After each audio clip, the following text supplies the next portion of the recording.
Muy bien.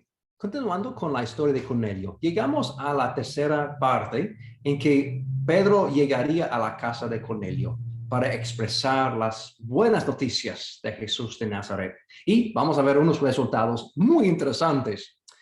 Bueno, si tienes tu Biblia, vamos a estar en el versículo 23 y adelante. Cuando llega Pedro a la casa, él va a notar que primeramente que el señor Cornelio llega a conocerlo y inmediatamente se pone a sus pies en humillarse. Imagínense siendo Cornelio, que tú habías recibido una visita de ángel y ese ángel de Dios te había dicho, habla con una persona en particular y ha llegado esa persona. Hay que pensar que esa persona es alguien sumamente importante y por eso reacciona como él reaccionó. Aunque Pedro va a corregirlo, yo creo que eso demuestra algo del buen corazón de Cornelio. Él simplemente quería mostrar respeto al enviado por Dios. Entonces, otro elemento aquí que vemos en los primeros versículos es que él había reunido muchos amigos y familiares. Entonces, otra vez demostrando que él no quería ser salvo solo, él también quería compartir esa noticia con otros miembros de su familia y conocidos. Bueno, con eso llegamos al momento que Pedro entra a la casa. Y él va a decir al principio, en capítulo 10, 27, Pedro dice, Dios me ha enseñado algo. ¿Qué había enseñado? Que yo no debo llamar a nadie impuro o inmundo. Otra vez, eso es basado en lo que hemos visto en la historia anterior, por medio de la visión, pero también por medio de instrucciones explícitas del Espíritu Santo. Él había aprendido ya. Entonces, él está clarito que, wow, han cambiado totalmente la mente y él ya está listo para empezar proclamando el mensaje a los gentiles. Él dice también en versículo 28 que ustedes saben muy bien que nuestra ley prohíbe que un judío entra en la casa de un gentil. Bueno, puedes ver aquí en la lámina unos ejemplos en que, del mundo greco-romano que demuestra claramente que los judíos se separaron completamente de la cultura griega o romana. Ellos vivieron frecuentemente en cierto aislamiento y había diversidad en cuánta conexión tenían, pero básicamente sí, fue prohibido que uno que no es gentil entraría en la casa de uno que es judío y viceversa. Y siendo Cornelio ahí, y probablemente otra vez siendo temeroso de Dios, seguramente él tenía contactos en Cesarea. Y tal vez él está asistiendo a la sinagoga, etcétera, pero él, yo imagino que él había sentido ese sentir que ellos no podrían entrar en mi casa. Eso es un límite firme que no se puede cambiar. Y ahora, wow, qué sorpresa que esa persona enviada directamente por Dios entró en mi casa. Qué bendición, ¿verdad? Pero otro elemento de esa frase es interesante. Pedro dice que nuestra ley prohíbe. Y si tú sacas tu Biblia y empiezas en Génesis y lees hasta el fin de Deuteronomio de la ley, no vas a ver una ley específica prohibiendo que un judío entrara en la casa de un no judío. Es una deducción. La razón por que ellos llegaron a esa conclusión es que si un gentil probablemente está practicando idolatría, tal vez comiendo comida impura, y por eso todo que esa persona toca llegaría a ser impuro. Entonces es una deducción basada en sí, unas reglas claras. Entonces la ley prohíbe de una forma de deducción en este caso. Bueno, siguiendo adelante con esta historia. En versículos 30 a 33, Cornelio repite una vez más la historia de la visita del ángel y también la razón por llamar al apóstol. Y quiero leer también en capítulo 11, 14, cuando Pedro está relatando todos los eventos a los que están en Jerusalén. Pero ese versículo es fascinante como parte de lo que dijo el ángel aparentemente a Cornelio. Nota que también, no, aunque no fue grabado en la porción anterior, mira lo que dice. El ángel dijo a Cornelio, hablando acerca de Simón, él te traerá un mensaje mediante el cual serán salvos, tú y toda tu familia o toda tu casa. Había algo muy importante en eso, ¿verdad? Él estaba recibiendo la forma para ser salvo. Entonces Pedro lleva consigo un mensaje de salvación. Y por eso, tal vez es la razón por qué él fue tan emocionado ver a Pedro. Imagínate. Entonces, continuando otra vez con nuestra historia. Yo creo que versículos 34 y 35 son versículos clave. Creo que eso encapsula al corazón de esa parte de la historia en Lucas, de esa historia de Cornelio. Entonces, quiero leer versículos 34 y 35. Pedro entonces comienza de hablar diciendo, ahora comprendo que en realidad para Dios no hay favoritismos, sino que en toda nación Él ve con agrado a los que le temen y actúan con justicia. Eso fue un cambio radical mentalmente por Pedro. Y necesitaba esta visión, el Espíritu Santo, para llegar a ese momento.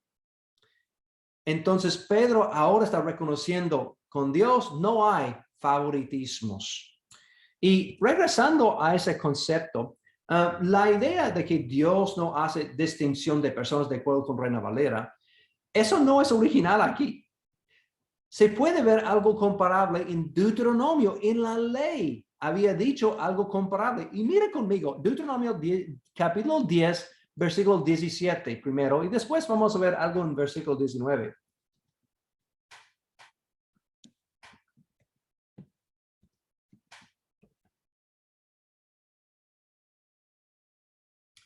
Dice, el Señor tu Dios es Dios de dioses, Señor de señores, Él es el gran Dios, poderoso y terrible, que no actúa con ¿qué? Parcialidad, ni acepta sobornos.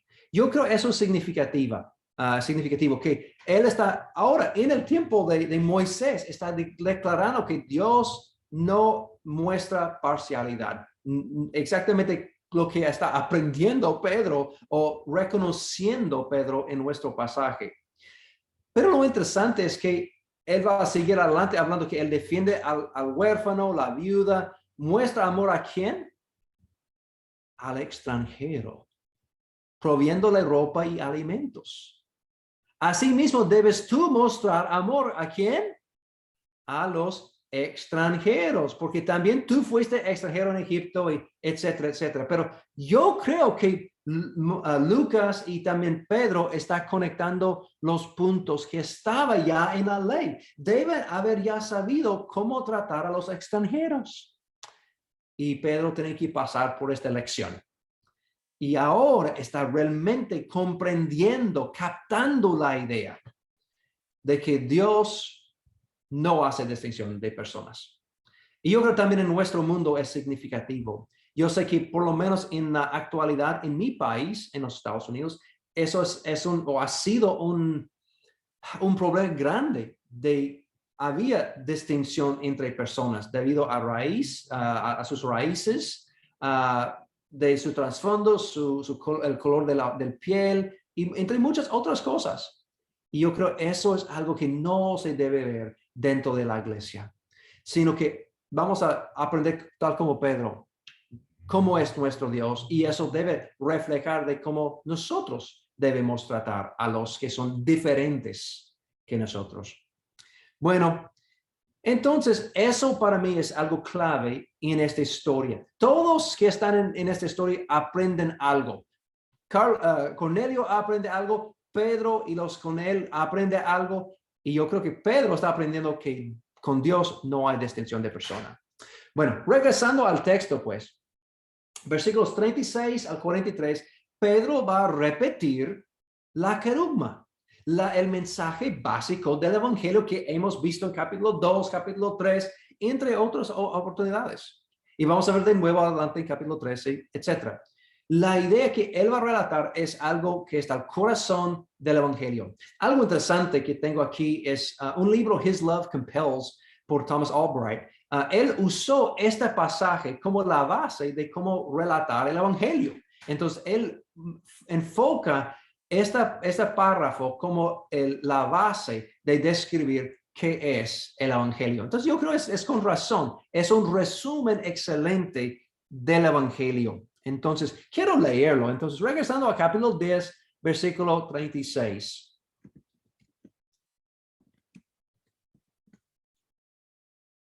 Entonces, dice Pedro aquí, Dios envió su mensaje al pueblo de Israel, anunciando las buenas nuevas de la paz por medio de Jesucristo, que es el Señor de todos. Ustedes conocen este mensaje que se difundió por toda Judea, comenzando desde Galilea después del bautismo de que predicó Juan. Me refiero a Jesús de Nazaret, como lo ungió Dios con el Espíritu Santo y con poder, y cómo anduvo haciendo el bien y sanando a todos los que estaban oprimidos por el diablo, porque Dios estaba con él.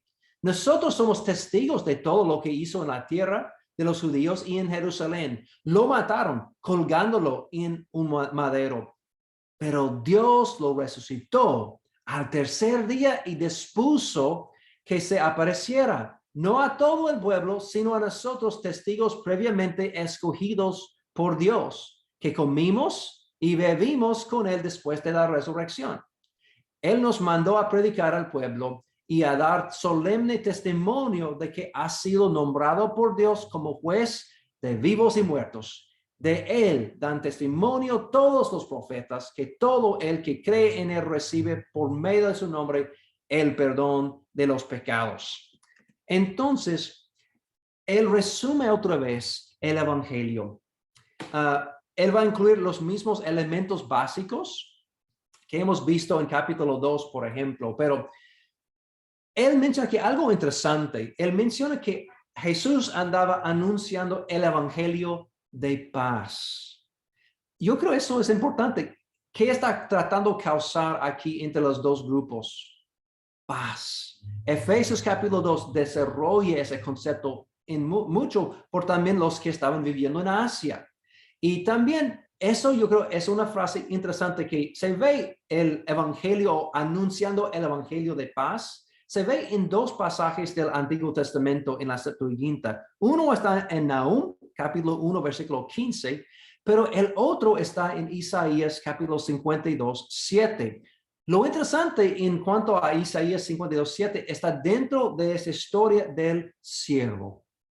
El siervo que hemos visto en capítulo 3, otra vez en capítulo 8, y eso conecta otra vez con el mensaje de que todos pueden llegar a esta parte basado en el siervo que está causando ¿qué?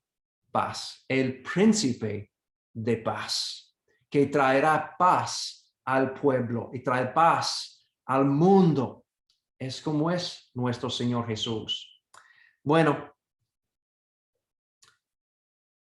también en versículo 37, él continúa diciendo, hey, ustedes ya saben de lo que ha sucedido. Entonces, eso es importante reconocer que las historias de Jesús, las sanaciones y lo que él había hecho ya fue conocimiento común entre muchos. Y es interesante que Pedro podría decir, mira, ustedes ya saben lo que ha sucedido. Él no tenía que repetir la historia de Jesús porque el grupo, aun de los que no son judíos, habían aprendido de lo que sucedió.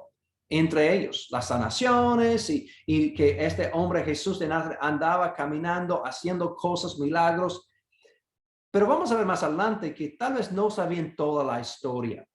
Pero antes de llegar a ese punto, creo que es interesante mencionar esa frase, porque es clave en la historia de Lucas entre el Evangelio y el libro de Hechos. Dios ungió a Jesús de Nazaret con el Espíritu y con poder. Y quiero hacer hincapié de ese punto, que Si tú puedes leer otra vez Lucas capítulo 4, versículo 18, realmente esa historia, esa perícopa en que Jesús está en la ciudad o la sinagoga específicamente de Nazaret. Mira conmigo, porque vale la pena ver lo que sucede ahí. Lucas 4, versículo 18. Realmente inicia antes. Dice en versículo 16, Jesús fue a Nazaret, donde se había criado, y un sábado entró en la sinagoga, como era su costumbre, y se levantó para hacer la lectura, y le entregaron el libro del profeta Isaías. Al desenrollarlo, entró en el lugar donde está escrito: el Espíritu del Señor está sobre mí, por cuanto me ha ungido para anunciar buenas nuevas a los pobres. Me ha enviado a proclamar libertad a los cautivos y dar vista a los ciegos, a poner en libertad a los oprimidos y pregonar el año del favor del Señor. Pues la historia que relata Lucas en su evangelio, esa historia es significativa porque si comparas esa historia con otras evangelios, la cronología es diferente. Aparece mucho más tarde en los otros evangelios de Marcos y Mateo, pero Lucas lo transporta al inicio del ministerio de Jesús para establecer que eso sirve como la base del resto de lo que él va a predicar en el resto de la historia. Y yo creo que lo que él hace aquí en capítulo 10 conecta con esa palabra o esa perícopa clave en el evangelio, porque nota que el Señor es ungido, también aquí ha sido ungido, también menciona el Espíritu del Señor. Entonces, claramente en nuestro pasaje en Hechos capítulo 10, en la historia de Cornelio, Lucas y Pedro están conectando esos dos puntos. Entonces, yo creo que eso coincide con toda la historia que Lucas está tratando de relatar en una forma organizada. Bueno, regresando al punto, la idea que Jesús fue ungido por Dios y está haciendo obras, milagros por medio del poder del Espíritu Santo. Y eso es el otro puntito aquí que tengo en citando Mateo 12, Lucas 4 y Hebreos 9. Parece que la forma que Jesús cumplió sus milagros no fue simplemente porque fue el Hijo de Dios, sino que él había recibido el Espíritu Santo y el Espíritu Santo obrando por medio de él. Y así es la forma que él había hecho los milagros. No sé si tú has pensado así. Yo, por gran parte de mi vida, yo había pensado que es porque es el Hijo de Dios. Y eso tal vez es parte, pero esos versículos dan ideas de que más probable que Jesús, tal como sus discípulos, usaban el Espíritu Santo para cumplir con los milagros. Algo para contemplar. Investiga y a ver lo que piensas después de considerar estos versículos. Pero el punto clave es que es el ungido de Dios. Otra vez, el Mesías. Si recuerdas, la idea de ser ungido es conectado con el nombre de Cristo, es decir, que uno que es el ungido de Dios es el Cristo. Así, todo está conectado con la proclamación del Mesías, etc. Muy bien. Versículo 40 y 41, y quiero regresar a nuestro pasaje en Hechos 10.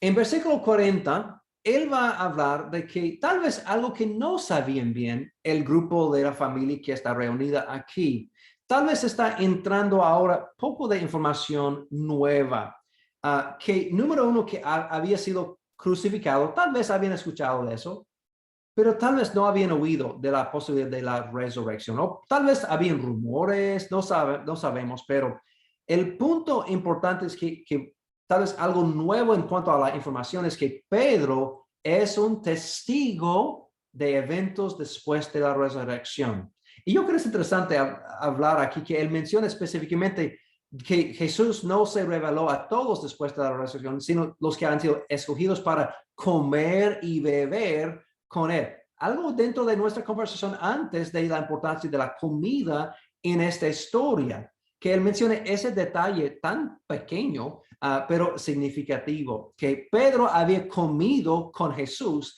y ahora, ¿qué está haciendo? Comiendo con unos gentiles.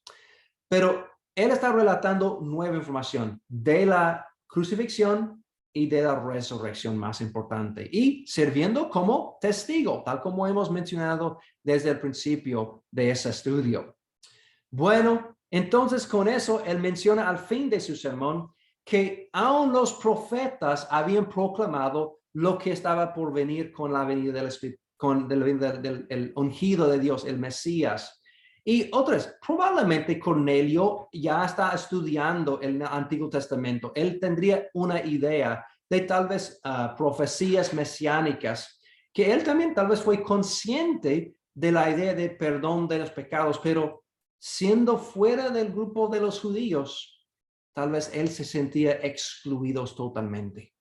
Y ahora, por haber escuchado la posibilidad de ser salvo, de tener los pecados perdonados completamente, bueno, es un momento de gran gozo. Imagínate, mientras que Pedro está concluyendo esas palabras, dice que en versículo 44 ahí, mientras Pedro estaba todavía hablando, el Espíritu Santo descendió sobre todos los que escuchaban el mensaje y los defensores de la circuncisión que habían llegado con Pedro se quedaron asombrados que el Espíritu Santo se hubiera derramado también sobre los gentiles, pues los oían hablar en lenguas y alabar a Dios. Increíble. Imagínate, Pedro está hablando, predicando, enseñando, y de repente el Espíritu Santo cayó sobre ellos y ellos empezaron. Lobe den Herren meine Seele, den mächtigen König der Ehren, meine gelebte Seele, das ist mein Begehren. Kommet zu auf, Psalter, Harfe, wacht auf, lasset den Lobgesang hören. Lobe den Herren, der deinen Stand sichtbar gesegnet, der aus dem Himmel mit Strömen der Liebe geregnet. Danke daran, was der ermächtigen kann, der mit Liebe begegnet. Quería darte eso, tal vez para dar una idea de cómo fue el momento. Eso no es por medio de lenguas, como en el caso de ellos, de una forma milagrosa, sino eso es parte de un poema escrito por Joachim Neander en el siglo XVII en alemán. Entonces, algo que yo había memorizado antes o estudiado antes. Pero imagínate ese momento en que estás sentado, o tal vez si tú eres uno de los amigos de Pedro, y que habías en medio de proclamar el evangelio, eso empieza a ocurrir. Todos hablando en un idioma o otra, alabando al Señor. Imagínate ese momento.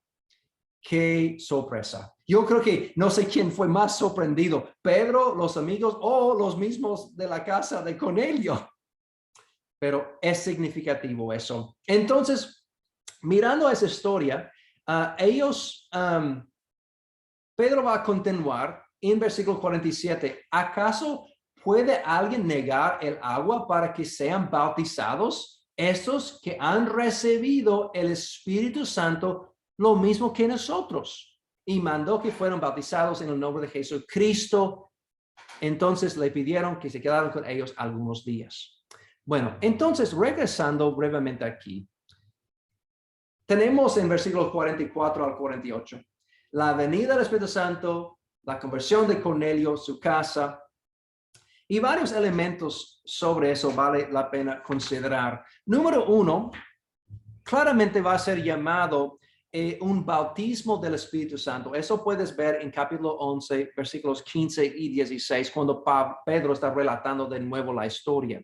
Y eso se refiere exactamente con lo que hemos visto en capítulo 2. Y por eso Pedro dice, el Espíritu había caído sobre ellos, tal como hizo sobre nosotros en el principio. Y eso es en contraste con lo que se ve en capítulo 8 con los samaritanos. Ellos también reciben el Espíritu Santo, pero no de la misma manera. Y creo eso es significativo entre las dos historias, capítulo 2 y capítulo 10 acá. También Pedro mismo había hablado de que el Espíritu Santo sería derramado sobre toda la carne. En capítulo 2, si recuerdas cuando él citó Joel en su sermón el día de Pentecostés, que Dios derramaría su Espíritu sobre toda la carne. El mismo Pedro había proclamado ese mensaje, pero él no entendió en ese entonces lo que significó. Ahora está aprendiendo, toda carne no es toda carne judía, sino toda carne en el mundo. Cada tipo de persona podría ser parte del grupo de los salvos. Entonces, él está aprendiendo algo muy, muy interesante. Y dice también en versículo 47 que hemos leído y 48, que ellos recibieron el Espíritu Santo de una forma milagrosa, no esperada. Y parece que Pedro también es sorprendido, que él dice, eso no es normativo, eso no es lo que pasa típicamente. Pero sin embargo, él va a enfatizar, bueno, si ellos han recibido el Espíritu Santo, no podemos negar que ellos son parte de la comunidad completamente, que son bautizados en agua. Y eso regresa a mi punto anterior que hemos tocado, que cuando vemos historias en el libro de Hechos, hay un grupo de eventos, hay un grupo de elementos que están incluidos en el momento de ser convertidos. Parte es escuchar el mensaje, parte es oír de quién es Jesús y poner su fe en Jesús. Y realmente es lo que vemos también aquí, que ellos también confiaron, simplemente necesitaban escuchar el mensaje, y ellos confiaron. Y también la idea de arrepentimiento y dedicación a Dios y confianza en Yahweh. Pero también la idea de recibir el perdón de los pecados, como fue mencionado a fin del versículo 43. Y también el Espíritu Santo, que fue aquí también mencionado. Y el bautismo. Todo eso está incluido en un paquete cuando alguien se convierte. Entonces, yo creo eso es lo que es normativo, es que todo el paquete es visible en las conversiones. Entonces, eso concluye realmente esa historia fascinante de la casa de Cornelio. Pero quiero terminar con realmente la última frase. Es una frase pequeña que tal vez pasamos por alto, que no damos por muy importante. Pero dice, hemos leído, pero quiero leer de nuevo. La última frase en capítulo 10. Entonces le pidieron que se quedara con ellos algunos días. ¿Ok? ¿Qué significa eso? Hay que recordar a nuestra pregunta anterior. ¿Con quién puedo yo tener confraternidad? ¿Con quién puedo yo sentarme y comer? ¿Con quién puedo estar hospedado? Bueno, ahora estamos viendo que Pedro aprendió, aún con los gentiles puedo sentarme en la mesa. Y estamos viendo, en cierta forma, lo que Jesús había dicho en la parábola del banquete. Ahora, gente del oriente, del oeste, del norte, del sur, van a sentar en la mesa del Señor Jesús. Entonces, con eso vamos a ver los resultados de esa decisión de que Pedro se hospedó en la casa de Cornelio. Y eso va a causar poco de problemas con los que viven en Jerusalén y los judíos más, en contra de conectar con los de afuera. Entonces, para ver esa parte, vamos a tener que leer y estudiar capítulo 11. Entonces, nos vemos en el próximo video. Bendiciones.